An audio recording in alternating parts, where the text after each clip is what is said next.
Good morning to everyone. From the campus of East Tennessee State University, it's my pleasure to welcome you to this town hall. I want to thank the multiple individuals who have submitted questions. We'll do our best to work through those questions in the time that's allotted today, but also want to have a little bit of a moment of lightness as we prepare to begin the conversation today. For those of you who were paying attention, the Bucks Are Back Town Hall that was on the wait screen at the beginning of this meeting was dated July the 16th. And then in the blink of an eye, we went to the 31st. Many of you quite often feel, if you're anything like I, that during much of the period of COVID, that we are Bill Murray in the movie Groundhog Day, where each day you're working through similar issues and similar topics. But we all collectively there for a few minutes as we were waiting for the town hall to begin, had the chance to be Marty McFly with the flux capacitor in our DeLorean as we quickly went from the 16th of July to the 31st. So now that we're all here together, let's begin to work through some of the questions that have emerged. I want to set the stage a little bit with respect to the things that are on the horizon for us in the campus in the month of August. As we turn to August, we look forward to welcoming our students, faculty, and staff back to campus, both for a mix of on-ground courses, hybrid courses, and online courses. We look forward to the energy that emerges when this campus is able to engage in our teaching, research, and service missions. But we recognize that this fall is going to look different than falls prior. We recognize the safety protocols that we have put in place to ensure that every member of the university community is able to engage in teaching, research, and service, but to do so safely. Safety protocols that include mandatory mask policies that were announced this week, safety protocols around social distancing, protocols that have changed the dynamics physically of a classroom experience. Classes that heretofore may have had a capacity of 30 now have a capacity, let's say, of 5. Dining halls in the cult that are being socially distanced.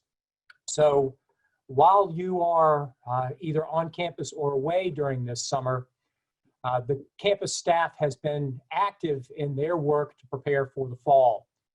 We have operational leadership teams that are working around the clock from a physical perspective to prepare the campus.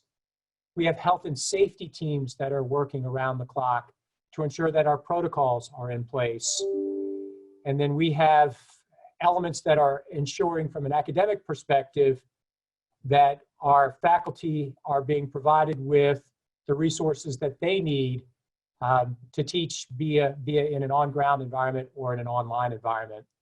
So while summer is quite often a period in which many say higher education is quiet, I can assure you this summer, even though we found the ability today to move 2 weeks in the period of a minute and a half, has been very, very busy as we are preparing for the start of the fall semester. So I want to be mindful of time. As I referenced, there were significant volume of questions that emerged prior, and the numbers of questions are continuing to come in now that we've launched this conversation. So there are a broad range of questions pertaining to face coverings. So Julie Brown, whose daughter is a student from Chattanooga, has asked a question around enforcement. John Aluni has asked a question around flexibility. We have questions from faculty members such as Bobby Funk in theater and Dr. Salita in history and a broad range of others who are asking questions around our face covering protocols. So let me kind of jump in to this stream of questions first. Earlier this week, we released the policy to the campus around face coverings. Really want to thank Dr. Wally Dixon and members of the Brain Trust who not only helped us as we worked through that policy, but have also helped us to think through how we communicate that policy to others. And I think it's critical to note that people are motivated to change when the ask to change comes from a place of kindness. And we've all talked about Appalachian values of being good neighbors, of grace and patience and compassion, and not trying to take this from a perspective of shame and blame or argumentation. I can assure you that when I look at this, I'm not assuming that someone who doesn't have a face covering is being antagonistic, because I know yesterday when I got out of my Jeep and came into the building, I went to grab the mask and realized I'd left it on my dresser. So I covered my face with my sport coat as I walked into the building until I could get to my desk, where I had 2 masks sitting on the desk. So I think all of us need to recognize that we're trying hard to be good neighbors. But we also need to recognize that our general rule is that face coverings are required on campus, both in our classrooms as well as other indoor areas, as well as outdoor, where physical distancing cannot be maintained at least 6 feet. This policy was put in place for the health and safety of everyone who calls ETSU home. There have been questions around, should faculty wear masks in class when lecturing, or could we wear face shields? Masks are a required portion of the campus experience. If individuals cannot wear masks because of medical conditions, please reach out and contact our staff and disability services. Their phone number is 423-439-8346, or to email littleme, that's littleme @etsu.edu to request an accommodation. We recognize that there will be the need for accommodations. We also recognize that it's going to take a little bit of time for this to really come into play. We do have policies in place in the event that individuals do not wish to comply, both from a staff perspective as well as from a student perspective. But I believe in this university, and I believe that as we start into this month of August, that the compliance that I've seen with the policy this week will continue through August. One of the questions that we've had is, if a person is in their office by themselves, do they need to have the mask on? I do not have mine on now. No one's in the office, but I can guarantee you if someone were to knock at that door, I'd reach over to my desk and put it on. So masks have been a question that has run through all the town halls.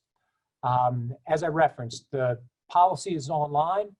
We've also placed online yesterday on our Bucks for Back website answers to frequently asked questions about face coverings, about capacity, about wearing face coverings in class, particularly if you have respiratory challenges.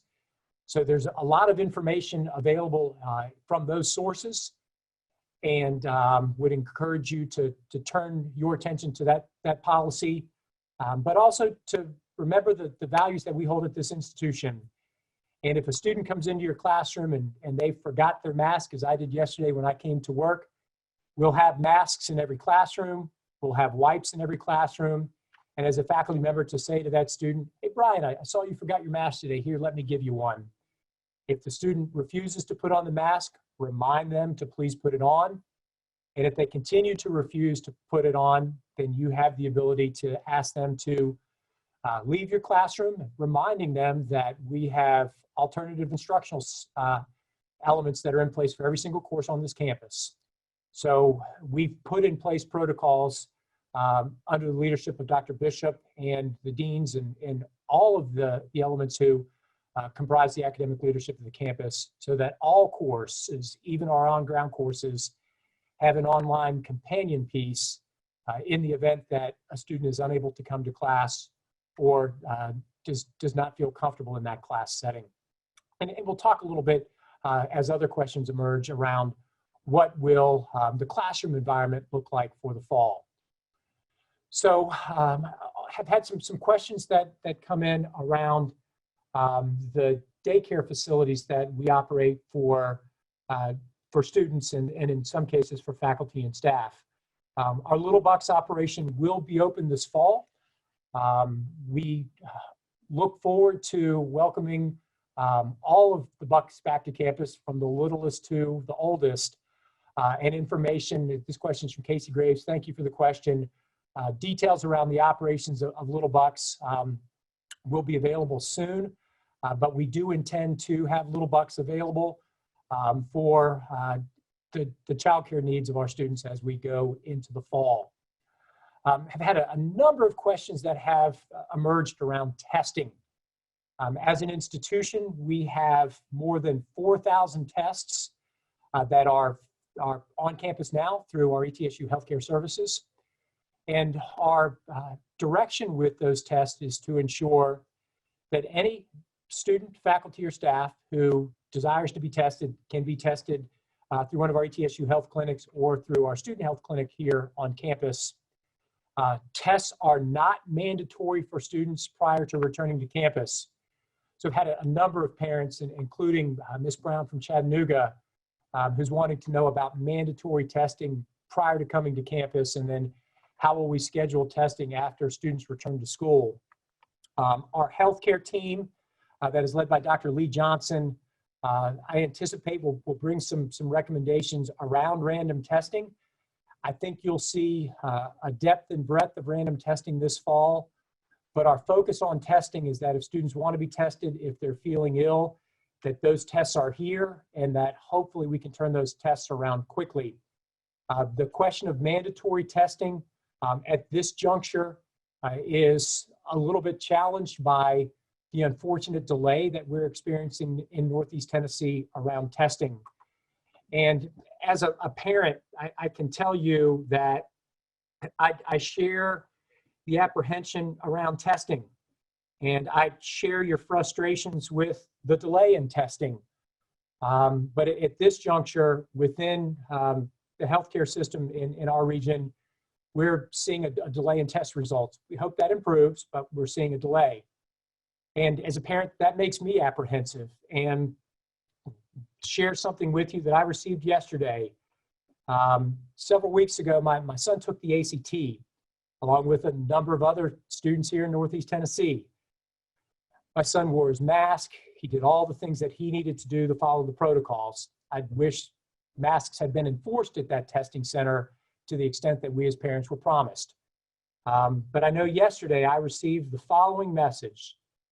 Dear students, parents, and guardians, ex-high school ACT testing staff was notified that one student who took the exam on Saturday, July 18th, is tested positive for COVID-19. Upon learning of this positive test, the school immediately contacted local public health officials, et cetera, et cetera, et cetera. According to room assignments, it's likely that your child was within this student for up to 15 minutes. As a reminder, any students who were not wearing masks were asked to, and it goes on. Ladies and gentlemen, that was yesterday. My son took the exam on the 18th. So the testing delay in this region right now is making some of this a little bit problematic for us. So if we were to require all students the moment that they moved into the residence halls to take a test, it is taking a little bit longer for those tests to return than we would like, which means all those students are immediately placed in a quarantine capacity. So by utilizing social distancing, enforcing masks, we are confident within the health protocols that have been developed by the leadership team that we can navigate the first few weeks of campus safely. But if a student is feeling ill, or if a student would like a test, those tests are available at ETSU Health. As we look at other questions who are coming in around this element of testing, I recognize the elements of testing, and question relates to now, if a student in the residence halls is positive, where will they live, and how will we as a campus accommodate their healthcare needs as they're going through recovery. I'll set the stage here a little bit, and then we'll turn to our Vice President for Student Life and Enrollment, Dr. Joe Sherlin, to talk a little bit more about the work that his staff has done for students who have tested positive and are in quarantine. But we have set aside entire buildings for students who test positive or are awaiting the results of tests. We have structured services for students so that there will be meal delivery service delivery, daily checkups, so that we are closely monitoring any student who has tested positive and is in quarantine, or a student who is potentially concerned about displaying symptoms. So I'll turn to Dr. Sherlin, who can talk a little bit about the work that staff has done in housing and residence life around the general themes of questions that are coming in from Ms. Brown and Ms. Cooper and Mr. Tyler and others around quarantine, service, et cetera. So Dr. Sherlin, I'll turn to you. Thank you. Thank you, Dr. Nolan. We've been working for months in a team approach to prepare for students' arrival on campus. We've been working closely with University Health, Environmental Health and Safety, facilities, emergency preparedness, as well as our student life staff.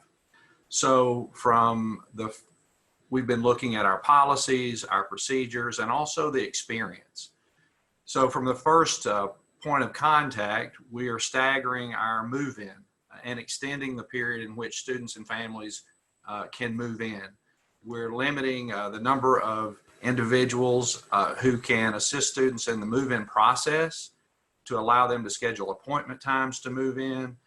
And we want to ensure that we have a limited percentage of our students coming to our residence halls at any one time, just to protect everyone's health and safety, and that move-in will largely be a touchless experience, that you're going to be able to get information and move into the hall with low density. And we've been looking and reviewing our policies, and we've made policy changes. So visitation, for example, is limited to the student's particular hall or apartment, and also limited within that hall or apartment. Students will be required to wear masks in our residential facilities in the common areas, except when they're in their rooms. Also our public areas will have socially distanced seating. But we're going to provide, I think, a really strong experience. Our housing staff has been specifically trained to support our students, engage our students. They're going to be meeting with residents in their communities virtually. So we're going to have virtual programming. They're going to be meeting with residents one-on-one. Our residents are going to be able to get individual support in a physically distanced manner and in small groups as we're able to do that safely. So students are going to be able to connect to our community and our housing experience. We know that students who live on campus feel more connected to ETSU, feel more acclimated to the community, and show really positive perceptions of the overall campus experience. So we want to continue that and support it. If students do get sick and, for example, have a positive test related to COVID, we've identified spaces throughout our residential program for students to move and to receive services and care. We're going to be able to deliver food to those locations. We're going to be checking in with those residents daily to make sure that they're okay and assessing their needs. And if there's an issue in terms of a student who grows more ill, we have trained emergency responders who can respond and provide support. So we are planning related to the identification of spaces and response, our policies, procedures, and the overall experience. We are excited about the students who are going to be arriving, and we want to make sure that we provide as safe an experience as we can and as positive an experience as we can, and we believe we're prepared to do that. Dr. Sean, thank you for that overview. And I think, as you heard from his response for the questions that have come in around what happens if my son or daughter tests positive, how will the university provide services? I think Dr. Sherlin has kind of walked that through for you. We've set aside rooms for individuals who test positive. There are services. There will be daily check-ins. We have the health services that are provided by ETSU Health that are available. And we have worked all summer to put in place safety protocols, care protocols, and service protocols in the event that students come to campus and um, test positive at some point in time during their fall experience on campus. I have a number of questions that have come in around opening, the density of classes, the classroom experience, as well as the distribution of courses that are on-ground, hybrid, as well as online. Have a question, for example, from Dr. James Bitter. Dr. Bitter, before answering your question, I want to thank you for your leadership of the Community Engagement Task Force. Look forward to the opportunity to meet with your team and to really begin to implement many of the items that you've identified that will allow us to, as a campus, strengthen the service mission of the university. But within the instructional mission of the university, that's to the heart of your question. You ask, are we opening campus to 14,000 plus students this fall? Are we going virtual? Or will there be some things that are still up in the air? Let me walk through the process that we've utilized under the leadership of Dr. Bishop, and I'll turn to Dr. Bishop here in a second to provide some additional granularity. But over the course of May, June, and July, the deans and chairs have been working with faculty across the campus to ensure that they, as faculty, can tailor their delivery method of their instruction, of their classes, of their gifts and talents and abilities in a way that meets the individual nature of their course. So if I'm a faculty member who teaches field biology, I may want to offer that field biology course on ground so that I can provide that on-ground experience that's central to field biology. If I'm in an engineering lab, or if we're in nursing or the College of Medicine that requires lab and clinical settings, some of that work must occur on ground. Our goal is to ensure that we protect, promote, and enhance the academic quality of this institution. So as we're making those decisions around the delivery mechanism for our courses, we put those variables front and center, but the faculty have driven the delivery structures. We did not set a goal, as many institutions in the country did, to require X% of our courses in delivery format A or B. What has evolved, now mind you, these things are changing a little bit based upon some of the decisions made by the K-12 sector and emergent childcare needs of faculty and staff, once again wanting to provide flexibility. But the most recent data that I received from Dr. Bishop and the registrar is that around 18 to 20% of our courses will be on ground. The majority of those on-ground courses are clinical. They're in programs such as bluegrass or music, in some of our health sciences program, engineering technology. But the bulk of those are courses that, by virtue of the instruction embedded within the course, that course has to occur on ground. I have a family member who has a career desire to be a welder, and as he reminded me earlier this year, you can't learn how to weld online. You've got to do it on ground.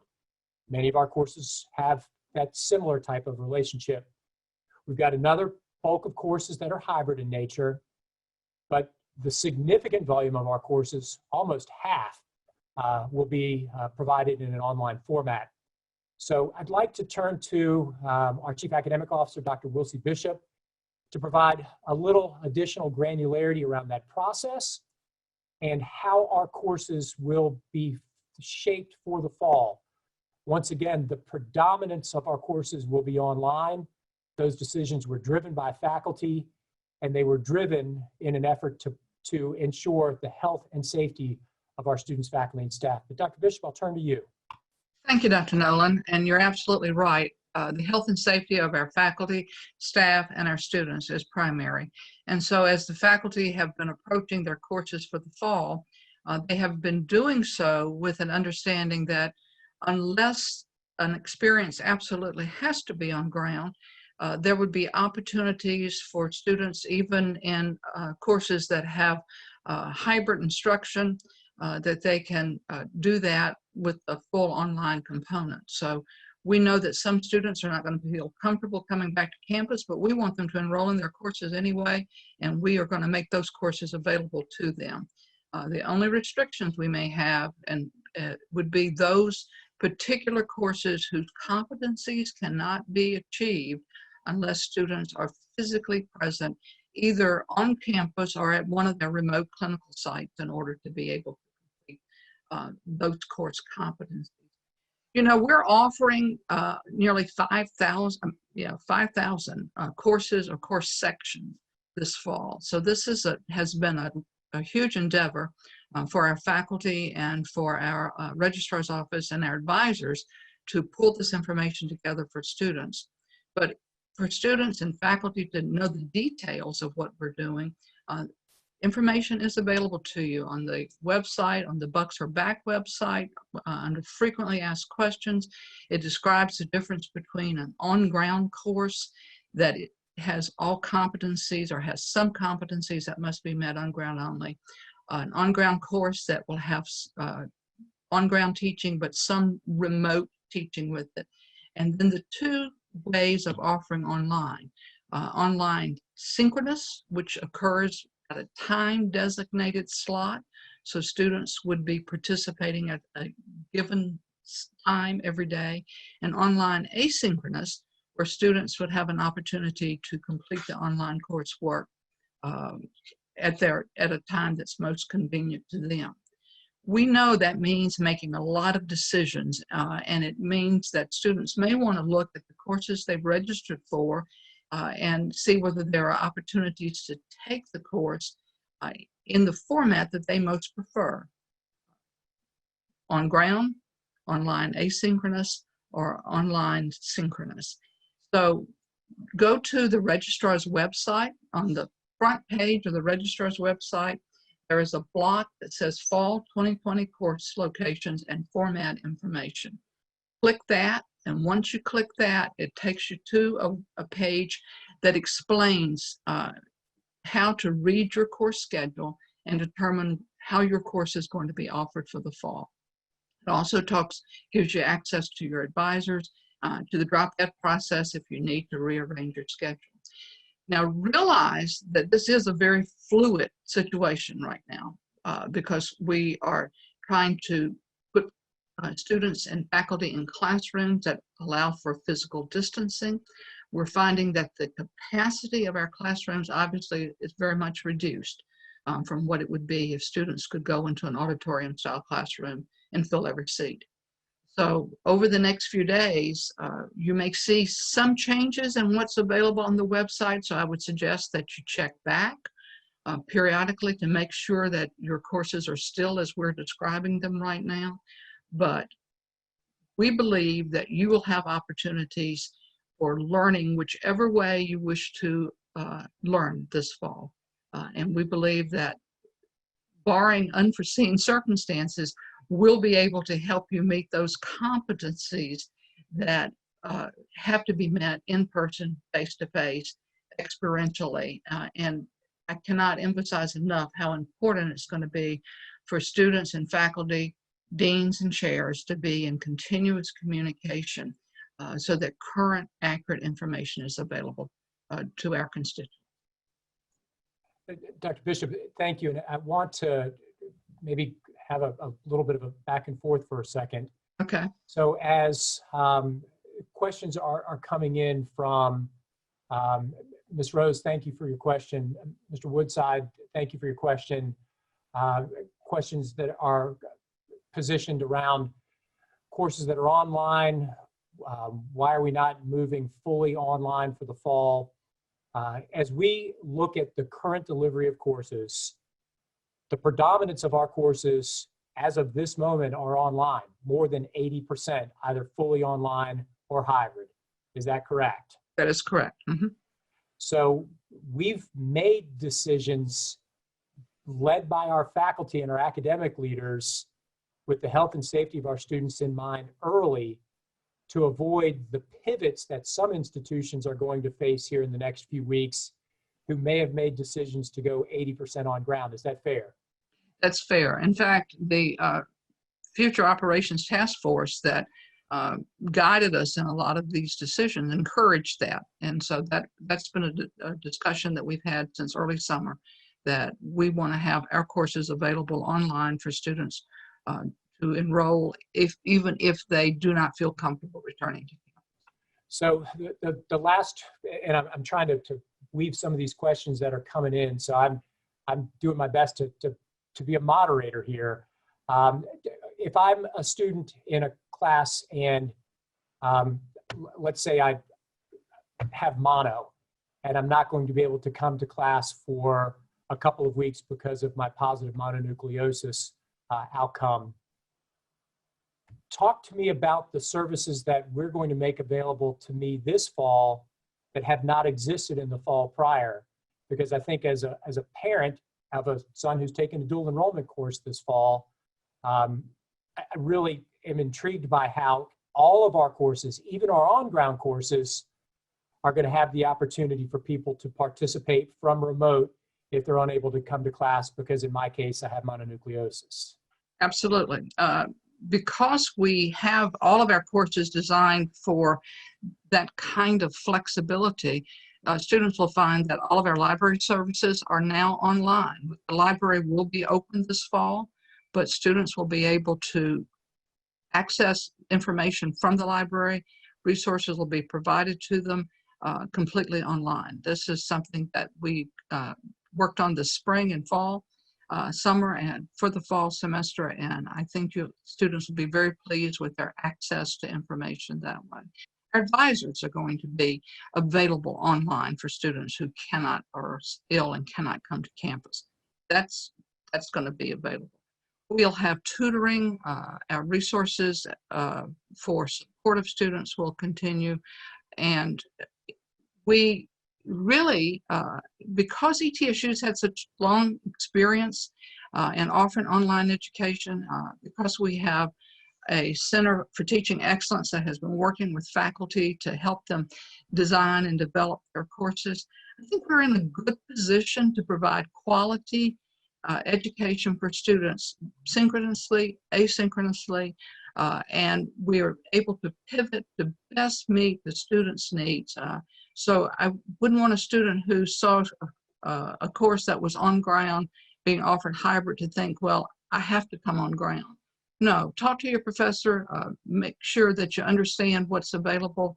But our plan is that that course could be accomplished as effectively because we're putting in cameras in the classrooms.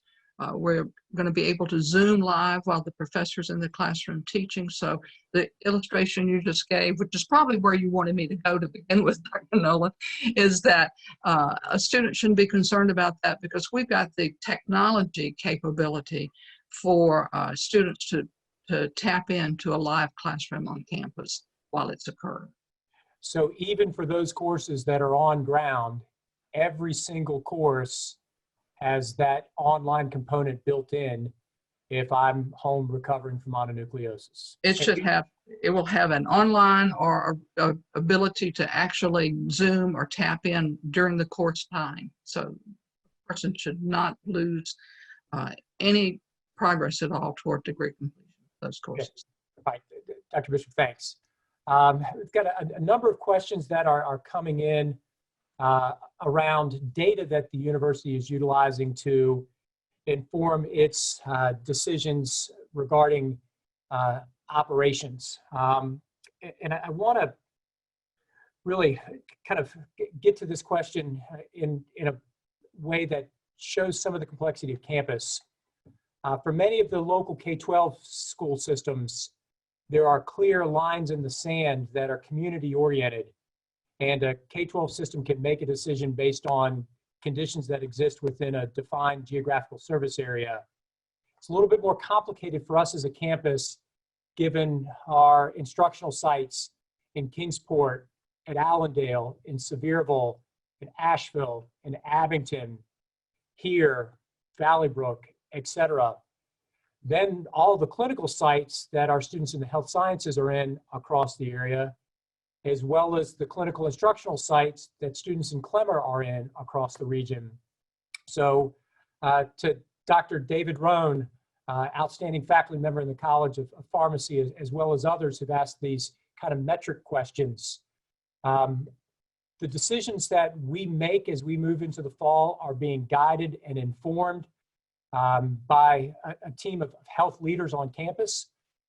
Really want to thank a new member of that team who's leading a lot of that efforts, Dr. Lee Johnson. I'm in daily conversation with individuals on that team who are helping us as we prepare for the fall. I can tell you as a leadership team and as those working groups, they are exploring multiple contingencies. I've been reading 2 books this summer. One I just finished, and the other, thanks to Dr. Bach, I'm about halfway through. Bert gave me a book, Splendor in the Vial, a wonderful piece that reflects back upon Churchill and his leadership team as they were moving through early phases of World War II. And the plan that they prepared for the most was the invasion of Germany of the island. They spent constant time planning, prepping, and drilling for something that never materialized, but they planned nonetheless. I can assure you that as a campus, we are planning for multiple contingencies, but at this juncture, we are moving forward in the manner with all of the safety protocols that we've spent the summer working on. So we have spent the summer procuring equipment, PPE, misters, elements to clean the campus to ensure that campus is safe. You've heard the work that we've done from an academic prep perspective, from a housing preparation perspective. And as we're working through this for the fall, there's not one data metric alone that will inform our decisions. They'll be informed in a holistic manner, but in the event that we need to adjust course, we'll do so accordingly. But I do not foresee us adjusting course as abruptly as we did in March. We cannot close our research laboratories the way we did in March, because for Dr. Peterson and others who brought questions in, that research enterprise has to move. Some of that research is focused on COVID. There will be essential services that will be provided. So I do not envision us transitioning to a hard phase 1 as we did in March. But we are preparing structures and protocols if we have to move between phases. But we are closely monitoring the data around us. And if we need to make adjustments, we will do so. But I think we're in a benefited position by virtue of the leadership of the academic aspects of this campus. As you heard from Dr. Bishop, more than 80% of our courses are presently online or hybrid, which positions us well as we move through the fall to ensure academic integrity and academic quality. Some questions here. Amanda Paris, an undergraduate student, has a question around kind of the work that we're doing to ensure that campus is in many respects prepared. We have gone to great lengths to position the campus to ensure that things are regularly disinfected as we move through course changes, etc. We are requiring strict adherence among our employees to mask policy. We've ordered more hand sanitizer than I can even begin to imagine. And to a question that's come in from Ms. Brooks from New York, we have also adjusted the ebb and flow of individuals from an egress and ingress perspective on buildings, and would like to turn to Mr. Jeremy Ross, who staff, particular under the leadership of Laura Bailey and Bill Rasnick, have really worked around the clock on some of these items to talk about the work that we've done around disinfecting, cleaning, the equipment that will be in a class, so that if I come into class and I want to wipe off my desk, we'll have wipes in all the classes. So Mr. Ross, we'll turn to you to maybe quickly hit the high points of here of what are, wow, maybe 10 or 12 questions that have come in around this general theme of safety, social distancing, and hygiene. So Dr. Bishop alluded to some of this earlier, but I'd like to say that it's been a team approach, and really want to thank the representatives that are appointed in the college. I want to thank her for her leadership. Obviously, University Relations, Jennifer Clements has helped with signage. student affairs, athletics, and others, as well as in facilities. But one of the main pieces is space configuration. That's everything from furniture configuration to the amount of capacities that has gone through that. There have been plexiglass orders. We've had over 150 for certain areas that encounter people. Hand sanitizers, we received advice from our health sciences professionals, where they should be placed, how they should work. Signage, through Jennifer's help, Laura Bailey's and others, we have developed signage protocols on campus to help people distance, wash hands, communicate, things of that sort. E-misters, we've ordered a significant amount of equipment, as well as the proper agents that work with COVID. So there's protocols in place. What this means, though, is a lot of our staff that used to work in buildings, maybe cleaning personal space or others, may not be doing that. They've been reassigned to other areas. So it could be the labs where people are. There's schedules to clean those, the restrooms, bathrooms, the housing facilities, athletics, other places. We've worked on protocols and reassigned those people, as well as just changing the dispensers to have the hand dispensers to make sure that they're full, things of that sort. So they're completing different duties, and they will work differently, and there will absolutely be some things that they don't do coming up in the fall. IT, I'll just touch on quickly, but Karen King, the leadership of her team has been fantastic. So if we can keep people outdoors, we're looking at options for outdoor Wi-Fi, looking at increasing the bandwidth, ways to help students. Dr. Bishop's been involved in some of those conversations as well, hopefully to provide that infrastructure. And then the HVAC piece, so everything from filters to HEPA filters, where we can replace and increase that, we're working on that together as well. That's a brief on the facilities part overview. And Jeremy, in terms of a space, let's say, such as the CPA,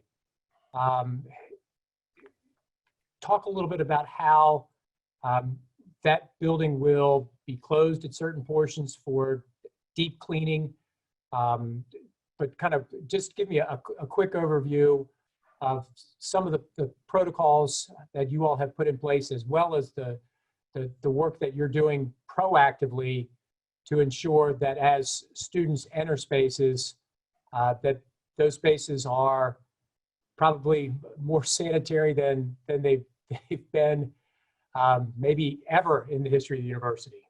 Sure, and so that's definitely a partnership of multiple people. So Dr. Sherlin, Carrie Alvarado, others, a lot of this is protocol, a lot of it is disinfecting, but everything from swiping into the building to swiping out, so that we can communicate, trace, things of that sort. The equipment has been spaced significantly apart, more than 6 feet in a lot of cases, obviously wearing of masks. But as you'll notice today, the CPA is not open today. So there are a lot of factors as to when and how. And we've also acknowledged the fact that it's going to change every day. So, but as far as cleaning protocols, as far as it will not operate the way it did, obviously, last semester in the early part. So having fitness classes in small rooms with 30 people, there's been a lot of adjustments to protocols, cleaning, equipment moving, protocols to come in and out, and there could be others and other adjustments as needed. Jeremy, thank you. And seeing a number of questions that are moving in, and clearly we're not going to have time to get into everything with the level of detail that some of these questions could require. I often note in a policy course that I teach that I've taught in higher ed, that you could spend an entire semester on what's one lecture. And some of these questions we could spend an hour and a half on just one question alone. Unfortunately, we've got to move quickly in the essence of time, but have some continued questions that have come in around on-ground courses. Ms. Milhorn stating she feels distressed that we're having on-ground courses and why are we not 100% online? Some others along that similar vein. As you heard from Dr. Bishop, the bulk of our courses will have either a 100% online component or a hybrid component. For those courses that are on ground, what I think you will see by the time the semester starts is the predominance of those are in that delivery modality because of the nature of the course. So for labs, for clinical activity, for some of our programs such as Bluegrass. The nature of the instruction, the course, and the program is dependent upon that on-ground delivery mechanism. But if you're in a general Intro to American Government course, that course is offered in environments that are 100% online. And if you were to sign up for a course that was on ground, as Dr. Bishop referenced earlier, all of our courses have the option and the mechanisms embedded therein for you to receive that course information in an online modality. As we look at a question that's come in from a couple of parents who have children who live outside of the state of Tennessee, they want to know what the experience on campus is going to be like. The experience, there's no way around it, is going to be different. Universities have three general missions: teaching, research, and service. But we also have a convening mission. We bring people together in groups in the residence halls, groups in cafeterias, groups for plays, performances, lectures, debates, athletic events. We're not going to be able to embrace that convening mission the way we have for the entirety of the history of the university. But that's going to come back soon. And I firmly believe that for students, be they Maryland and New York, or some of the other families, Georgia, who are apprehensive about having their children on campus, there will be a level of service that's available here that they would not have at home. You're still going to have the ability to build those relationships with students in the residence halls. We're going to provide services from the library to the CPA to counseling, et cetera, that will be distinctive and unique. Unfortunately, we will not have the large events that we would have in the past, but that ability of a student for independence, for problem solving, for those just general growth things that occur that moment you step out on your own, I still think is something that you cannot put a price tag on. And that problem solving, the resiliency, the grace, the compassion are things that will be learned tenfold on campus this fall, particularly the problem solving skills. And as we've addressed prior in this town hall, we're going to do everything we can within our abilities to ensure that the students who are in our residence halls are safe, and in the event that they become ill, either from the general things that college students acquire in the fall to potentially COVID, we will ensure that there is medical care available. Have had a number of questions that have come in from Ms. Bowman. I think this is Ms. Coffey, around tuition and fees. And students have asked, why are we not reducing tuition and fees if courses are online? We have, just as a reminder, held all fees for the current 2021 year at levels consistent with 1920. But our courses will have the full wraparound services, be they online or on ground. Our courses will be delivered in a manner that provides opportunities for engagement, for advising, for one-on-one support, be they online or on ground. So in any given year, let's go back to January of this year, of the courses that were offered in the spring, almost 1/3 were online. Online instruction is not new to East Tennessee State University. So I do not feel, nor do the bulk of the academic leaders on campus, feel that there's a diminution in quality because we've been offering online courses for decades. So we do not intend to offer tuition reductions for tuition and fees for those courses that are online. So I know for some of the folks who had asked this question, that's not the answer that you hope to receive. But to begin to reduce aspects of the campus's operations could pretty significantly cause a reduction in quality. And the last thing any of us want to do is to damage the quality and integrity that defines East Tennessee State University. Got a question here, and Caitlin Cundiff, I thank you for this question. And it's a question around, I'm going to read it. What safety net will you provide for students to ensure that we're not penalized for not attending class when we are sick? I know that many of my professors only allow excused exam absences if there's an emergency or the death in the family. With us returning to campus with such high COVID cases, what will happen to students if they have to miss exams for being sick? I think you're going to see considerate grace, patience, compassion from all members of the ETSU community, recognizing the unique circumstances that we find ourselves in. We've put in place opportunities for our faculty and staff to work from remote. We've put in place protocols that ensure that we as a campus are recognizing the dynamics of the environment that we're in. But I'm confident that you have to miss class, that your faculty will work with you, and if you are unable to make an exam, I'm confident that your faculty will work with you as well. Just as we adjusted our grading policy in the spring, putting in place a pass-fail option that demonstrates the commitment of the institutions to our students, recognizing the unique circumstances that we find ourselves in. And Ms. Cundiff, I'm confident that if something were to occur and you fell ill this fall, that your faculty would work with you as you move through your recovery. I've had a number of questions that have come in from graduate students, Ms. Ham, Ms. Woods, and others around GAs and assignments. We made a commitment this summer to protect our GA positions. We recognize that many of those GA positions may be assigned to elements of the campus whose operations are adjusted because of COVID. Some of you may be assigned to things that may not be opening in traditional formats this fall. However, we've honored your GA, we've honored your scholarship, and we've honored the salary. So your supervisors will work with you around your work responsibilities.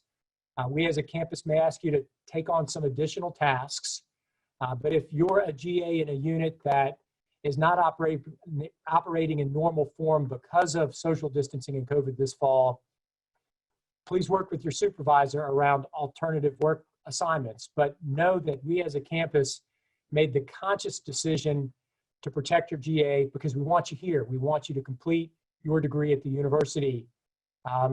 And I do anticipate that for some GAs, particularly if all your courses are online, that we will adjust your work responsibilities, maybe giving you the option to complete that from home, just as many of our employees across campus are working from home. We're not at 100% density at the present moment. We're probably around 30% density. And we're going to continue to reduce density on this campus all semester long. As I've had information provided to me for on-ground enrollment, on the busiest day at the busiest hour, which will be Thursday around 10 to 11:30, we'll have about 3,300 students on campus. That's a campus of 14,500 students. So we are aggressively in our scheduling looking to reduce density. And you are seeing that with our employee base as well. Most units on this campus have a rotational process in place so that we're reducing density in our offices. So for our graduate students who've asked questions, just please reach out to your department chair or your supervisor. And I'm confident that they will work with you to ensure that you're positioned to succeed in the classroom and you've got the wraparound services that you need as you move through your GA for the fall. A couple questions that have come in here within a broad thematic umbrella of facilities.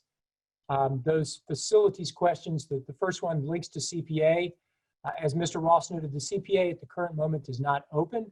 I anticipate that the CPA will open here this fall, but the capacity will be reduced.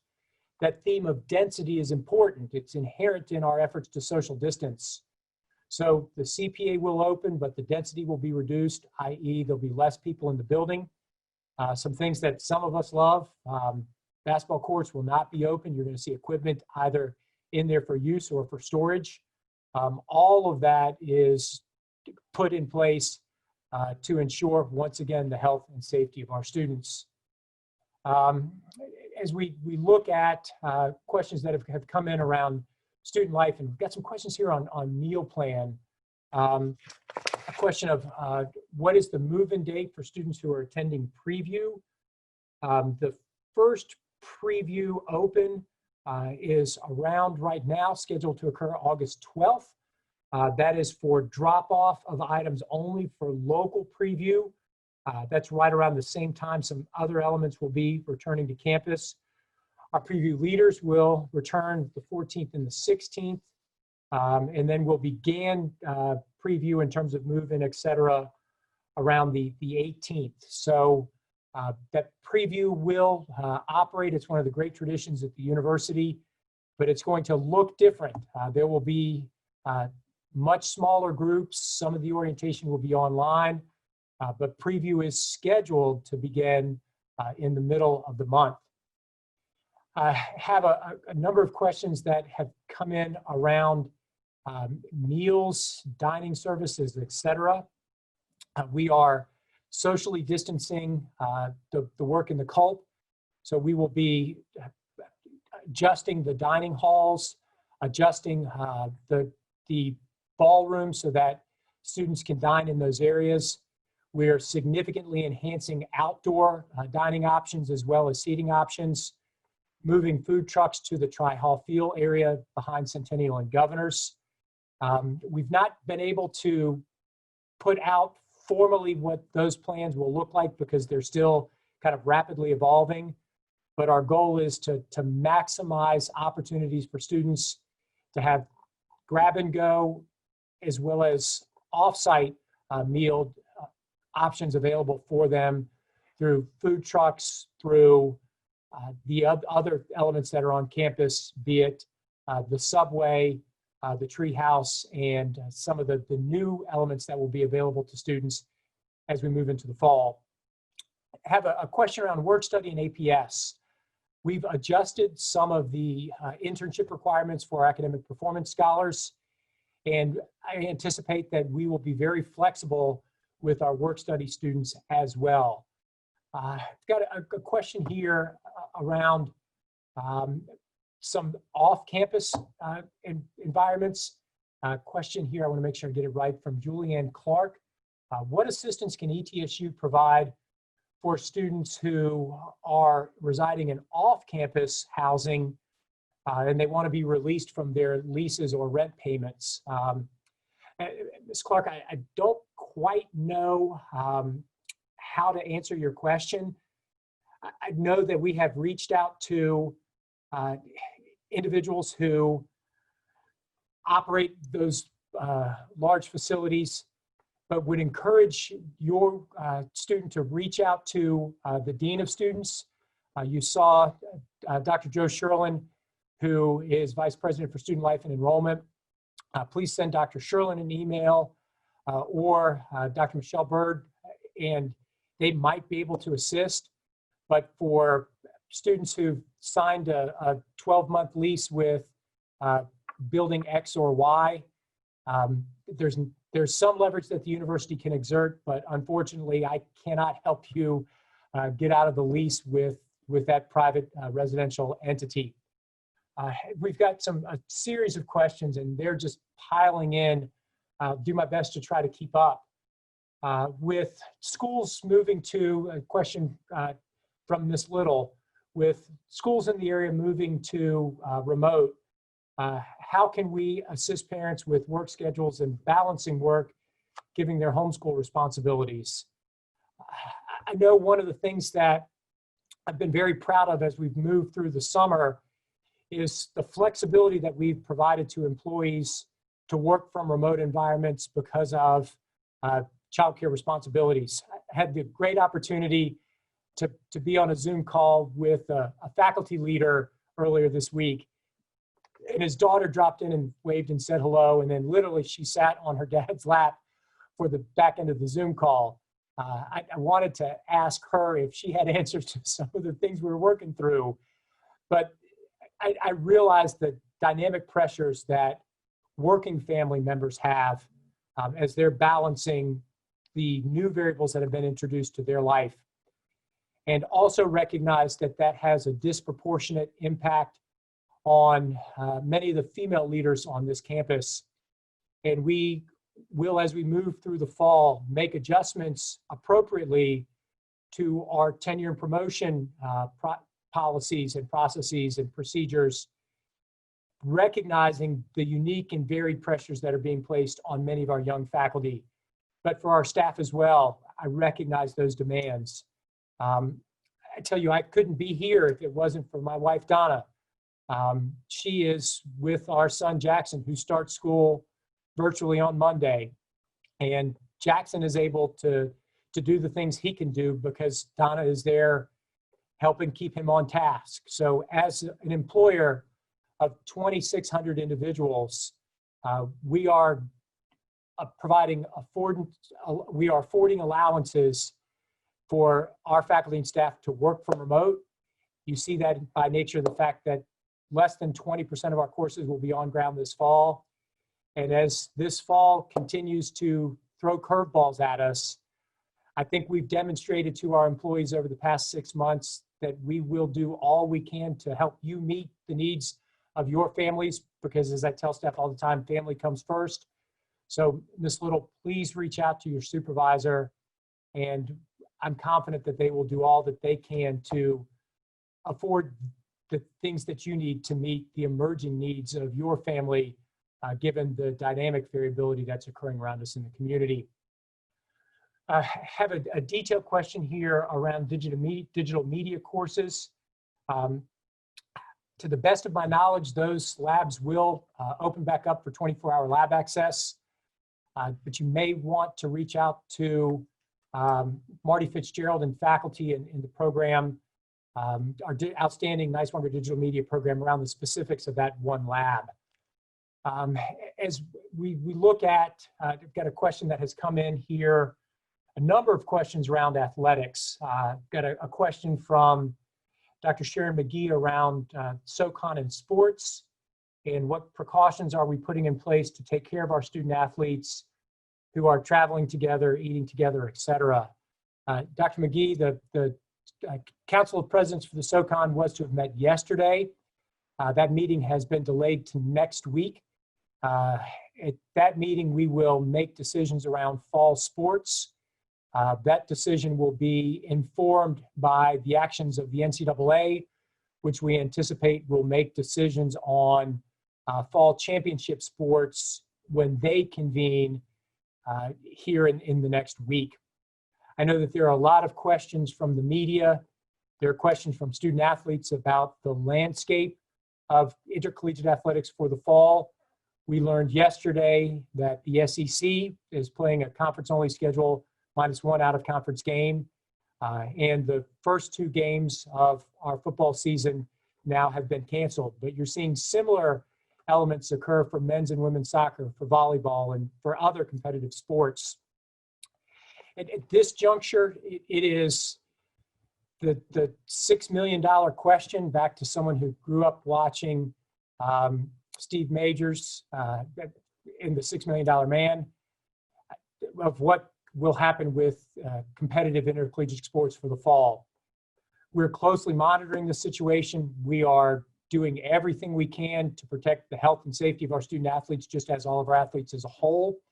But Dr. McGee, I do not have the answer to your question or for the questions from Kenny Hawkins and others in the local sports area around what fall sports will look like here on our campus or across any campus in the country.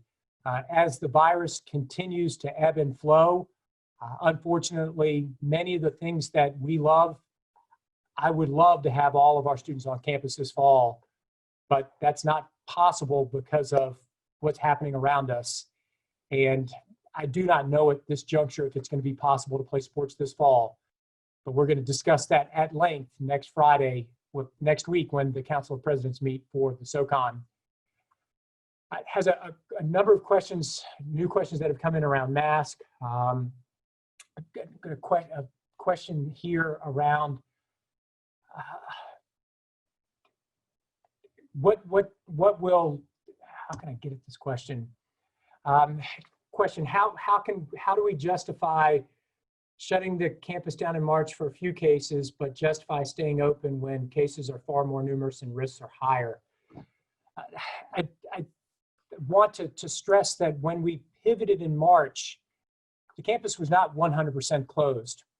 We still had hundreds of students in the residence halls who depend upon this institution for housing, for food, and for those basic elements in Maslow's hierarchy of needs. We did not close the residence halls 100% in March because our students depend upon us.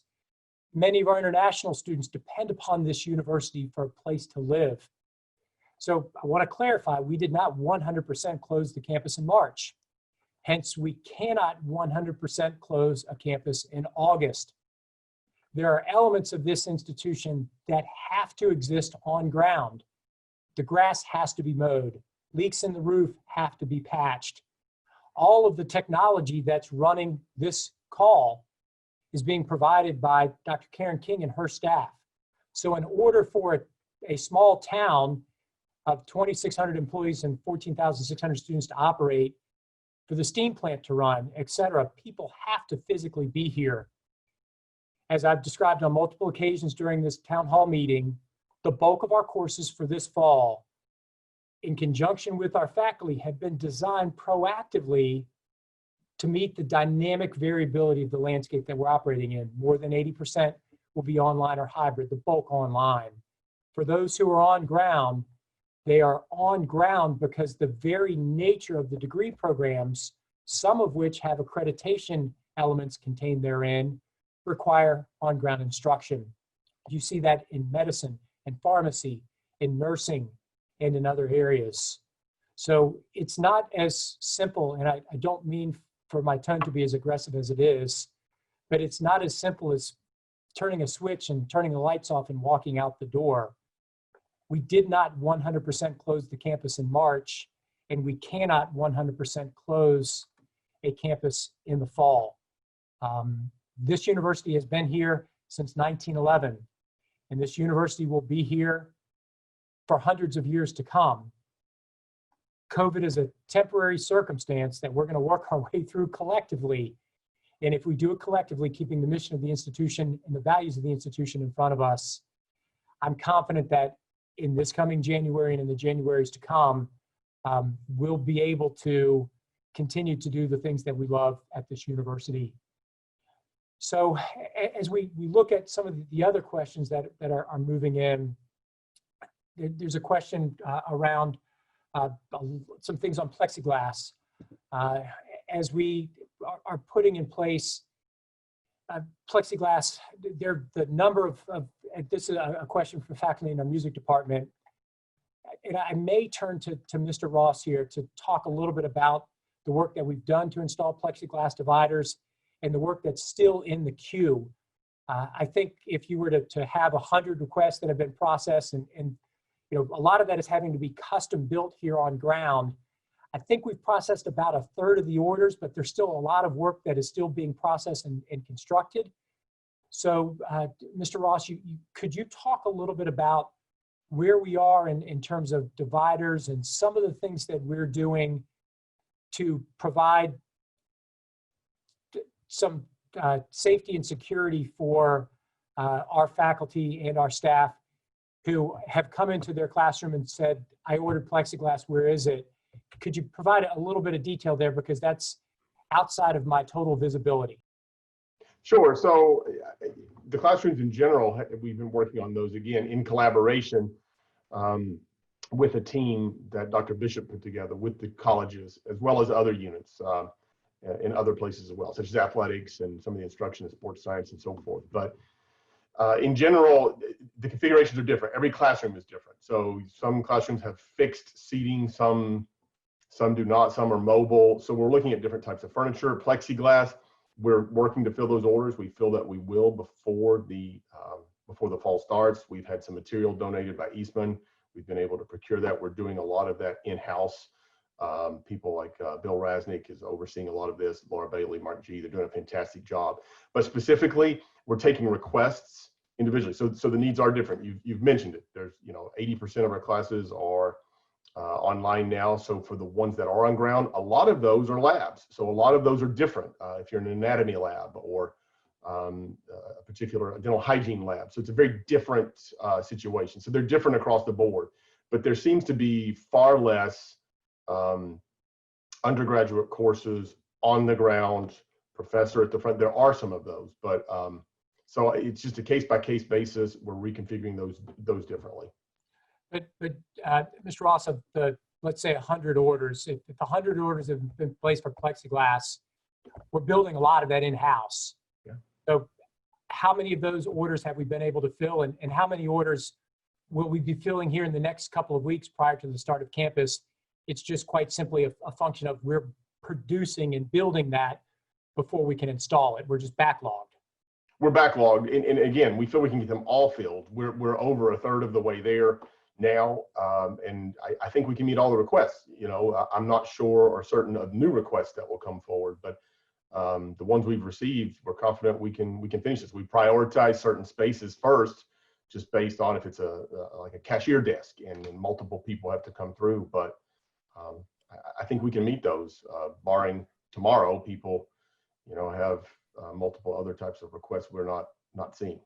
Okay, Jimmy, thank you. Have had a number of questions that are coming in. General theme here, I'll state as transparency. And the questions relate to transparency in reporting the number of cases among students, faculty, and staff. Want to try to do my best to paint a picture. And in painting that picture, we'll address the question. So given that we have 14,500 students, 2,600 faculty and staff, and the bulk of the instruction provided to those 14,600 students by those 2,600 faculty and staff for the fall will be in a remote environment, and coupled with the fact that of our housing capacity right now, that number is sitting at 2,400, the predominance of the members of the university family will be taking courses remotely and operating in a remote manner. So if I'm a political science student, I live in Bristol, and I'm taking 15 hours at home, and I go to Kroger and come back and forth. I work at Kroger, and I find that I'm positive and I test positive. If we were to report that student as a positive on a general ETSU roll-up number, that really doesn't reflect anything about the health and safety of the campus, which is where I think these questions are going. That's more a health and safety reflection on the region. Now, that student is a member of the ETSU family, but if they're in Bristol taking all their courses remotely and they're not coming to campus, you can see where I'm going with the picture that I'm trying to paint. If we were to have a running case log of every single faculty or staff member or student on campus who tests positive, it doesn't accurately provide a depiction of the environment that exists physically in the acreage and square footage that defines main campus, our Sevierville campus, Allendale, downtown Kingsport, etc. Also, those numbers change by the day. So if we were to put a rolling case log on the website of 5 today, by the end of the day, it's no longer going to be 5, it's going to be 7. So our numbers are reported within the general numbers for Washington County, Carter County, Unicoi County, Sullivan County, all the places that our students, faculty, and staff call home. So as with many things in COVID, it's not as simple as it would appear. I recognize the desire for transparency. We are 100% transparent in our contact tracing. We're aggressive and vigilant in that area. And as we get into the fall, we will look at dashboards and numbers that will go up on General University websites, but it's not as simple as the situation that's outlined in a lot of the questions that are coming in. I think as we start to look through what are the remainder of questions that are emerging and new questions that are continuing to roll in, I want to talk a little bit about kind of some of the things that we can expect on campus that are kind of above and beyond COVID. But I also want to talk a little bit about health and safety. And as we look at health and safety, you've heard about the equipment we've procured, the foggers, the misters, the times that we're going to close the CPA for a couple of hours to do cleanup in transition, how we will close restrooms in the library as we fog and mist and clean and disinfect, as we socially distance, as we require masks, etc. But there's a lot of individual and personal responsibility that's entailed in this. Personal responsibility to wear a mask, but personal responsibility to be aware of COVID. So we're going to ask all faculty, staff, and students, we're going to require them to complete a COVID-19 health and safety training protocol and program before they start class. So everyone will be required to complete an online module before the first day of class on August 24th. As part of that module, every member of the ETSU community will be asked to complete a Bucks for Back COVID-19 safety pledge. And you're going to receive an email on this in the middle of August with a link to these email modules. But I know all of us are really centered on the things that are happening here on campus. But we live in communities that are broader than this campus as a whole. And I know as I move through the communities of the Appalachian Highlands, I'm really affirmed by billboards that I'm seeing showing up around the region, encouraging people to put on their masks, by the increased use of masks that I'm seeing for people not only walking across campus. As my son said the other day, he goes, Dad, you know, campus has turned into a park. But for people who are on campus wearing masks, in buildings, in the grocery store, I'm really proud of how quickly that has changed across this region in the past 2 weeks. And we're all in this together. As a region, the region and the campus, there's not a wall at State of Franklin or university. We're all in this together. So together, how can we model the behaviors that we want for ourselves in the community as a whole?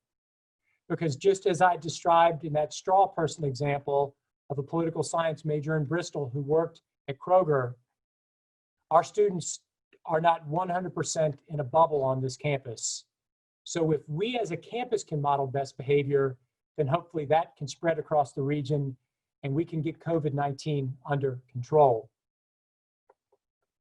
I'm confident that the protocols we've put in place, the hard work, the tireless 24/7 work is going to allow us to move from August to December. But I also know that we've got to prepare contingencies. And I also know that we have to be mindful that things this fall may change, just as they're changing for other institutions around us. This university does not exist in a bubble. But I also know that there's a lot of things that are going to occur this fall that I'm excited about. I'm excited in September to launch the second phase of the strategic visioning process that the university engaged in a number of years ago, to collectively as a campus and as a region build a vision for this institution post-COVID, because there will be life after COVID-19. And I in addition to watching all of the Avengers movies this summer, I rewatched Forrest Gump the other day. And I've got a favorite scene in Forrest Gump when Forrest and Lieutenant Dan are on the shrimp boat and the waves are crashing and the storm is raging and Lieutenant Dan is hanging onto that mast, cursing at the top of his lungs. And then they come back into port and they realize they're the only boat in that port that survived the storm. And Forrest says in his own way, and from then on, shrimping was easy. I'm confident that that's where we're going to be as a university, and the strategic planning we're going to engage in this fall will position this institution to thrive and to do so in a way with grace, with compassion, and with patience to create a vision for the university post-COVID. I'm looking forward to that strategic visioning process, to the conversations and the engagement for us to dream bigger dreams for this university. Will the coming month of August present challenges? Yes. Will the coming month of August present unknowns? Yes. But will the students, faculty, and staff of this institution tackle those unknowns and challenges? Yes. I mentioned that I've been reading 2 books. One, thanks to my good friend, Dr. Bach. The other was one that I'm reading again for the second time, and it's the book, The Children, by David Halberstam. It tells the story of students, hence the name The Children, enrolled at places like Fisk and TSU and Meharry and other colleges in the capital city of Nashville, Tennessee, and how these students, aged 18 to 24, stepped forward and led the civil rights movement in Nashville and led change across the South in the years to come. And as I reread this book, I was reminded of the power of students to be critical voices for change in society. And I know that one of the things I'm excited about for the fall is for our students to get back on campus and to bring that creative energy. Yesterday, John Lewis was laid to rest. And I watched as much of the funeral proceedings and services as I could. And I went home last night and rewatched portions of them again. And I was moved deeply to reflect upon the power of one individual to transform a society. And President Obama spoke eloquently about the passion, the power, and the conviction of an individual, as he said, who was younger at that point in time than his oldest daughter, who pushed all chips of his 20-year-old life to the center to be a powerful voice for social change. I'm not trying to boost the Amazon sales of Halberstam's book, The Children, but I've enjoyed that work because it reminds me of the power of individuals to change society, of the work that we as a society have ahead of us to address decades of wrong that has been inflicted upon members of the society, and for our students to lead it. So, to John Lewis, thank you for inspiring us. To our faculty and staff, thank you for the inspiration that you have provided to us since March. I apologize that I didn't get to every single detailed question. We will continue to hold these town halls as we go through August and into the fall. And we know that things from this fall may change, but I'm confident in the plans that we put in place. Those plans and detailed FAQs are available on our back website at www.etsu.etsu. Bucks are back. So I encourage you to go there. Many of the questions that you all have asked are answered in the detailed FAQs, and there are detailed sets of information there around protocols for the fall. So to everyone who watched and sent in questions, I thank you. I thank you for your patience. I thank you for your grace, and I thank you for your belief in this institution. Everyone, be safe this weekend, and we look forward to the start of the fall and to all that it will bring here in a few short weeks. To Jeremy Ross, to Joe Sherlin, to Wilson Bishop, thank you for participating. Everyone have a great day and a wonderful weekend for the last day of July, even though at the beginning it was July 16th. I hope that the fall moves as smoothly as those few weeks did here as we all hopped in together and turned that flux capacitor on. So everyone have a great day. Have a wonderful weekend. Be safe.